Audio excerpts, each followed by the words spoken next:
Bonjour tout le monde, est-ce que vous êtes bien assis? Aujourd'hui je ne sais pas ce qui m'a pris, mais je suis arrivé à une vidéo que franchement j'ai peur d'écrire.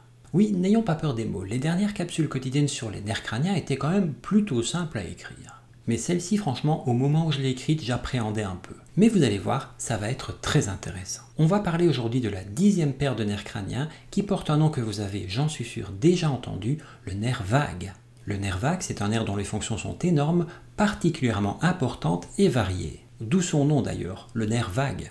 Il s'agit d'un nerf qui véhicule des informations motrices, des informations sensitives, sensorielles et également parasympathiques. Pour essayer d'être un peu qualitatif sur cette vidéo, je vous propose de la découper et de vous expliquer chaque fonction les unes après les autres. Mais d'abord, le plus important, c'est d'aborder l'anatomie de ce nerf. Et ça me permettra de vous expliquer plus facilement les différentes fonctions.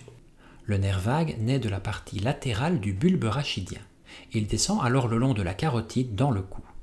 Dans le thorax, il descend jusqu'à la crosse de l'aorte, passe derrière les bronches et descend alors le long de l'œsophage. Les nerfs vagues gauche et droit ont des trajets légèrement différents, mais ce détail dépasse le cadre de cette vidéo. Dans le thorax, les nerfs vagues donnent des ramifications que l'on appelle les plexus pulmonaires et œsophagiens. Les deux nerfs vagues passent alors dans le diaphragme par le même orifice que l'œsophage. Le nerf vague se termine alors sur les deux faces de l'estomac.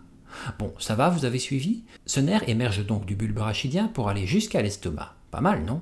Et pendant ce trajet, il forme un paquet de ganglions et de ramifications qui permettent toutes ces fonctions. Et je vais vous en parler tout de suite. Donc bon, c'est là que la galère commence, ou continue. Je vais essayer de vous expliquer succinctement les fonctions motrices, sensitives, sensorielles et parasympathiques du nerf vague. Accrochez-vous bien. Les fonctions motrices d'abord. Le nerf vague assure l'innervation de nombreux muscles dans la zone de la gorge.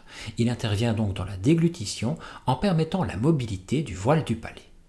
Au niveau sensitif, le nerf vague permet la sensibilité de cette même zone, à savoir le larynx, le pharynx, l'épiglotte, dont j'ai déjà parlé dans une autre vidéo, le voile du palais et la base de la langue. Ces zones sont très importantes au niveau sensoriel car elles permettent de s'alimenter et donc au corps de fonctionner. Ça n'a l'air de rien comme ça, mais sans la fonction du nerf vague, on fait comment pour vivre? Le nerf vague est également responsable de la sensibilité d'une partie de l'oreille et du tympan. Au niveau sensoriel, le nerf vague est responsable du goût dans la portion postérieure de la bouche, donc l'arrière de la langue et le voile du palais principalement. Et enfin, les fibres parasympathiques.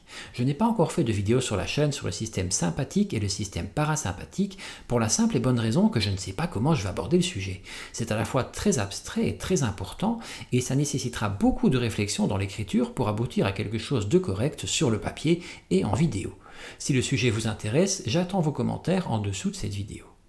Le nerf vague innerve également le cœur, les vaisseaux sanguins et les viscères via des fibres parasympathiques.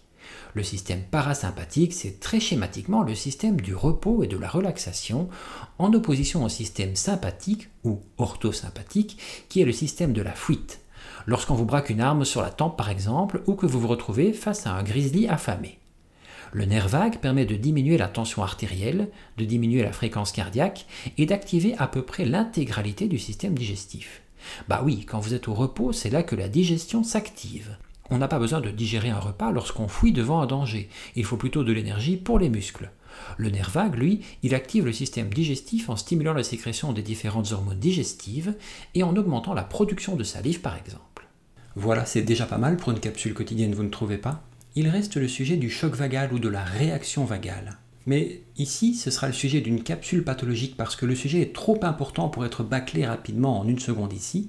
D'ailleurs, si le sujet vous intéresse, laissez-moi des commentaires dans la vidéo avec plein de pouces bleus. Et promis, si vous faites péter les scores, je ferai une capsule pathologique sur le sujet.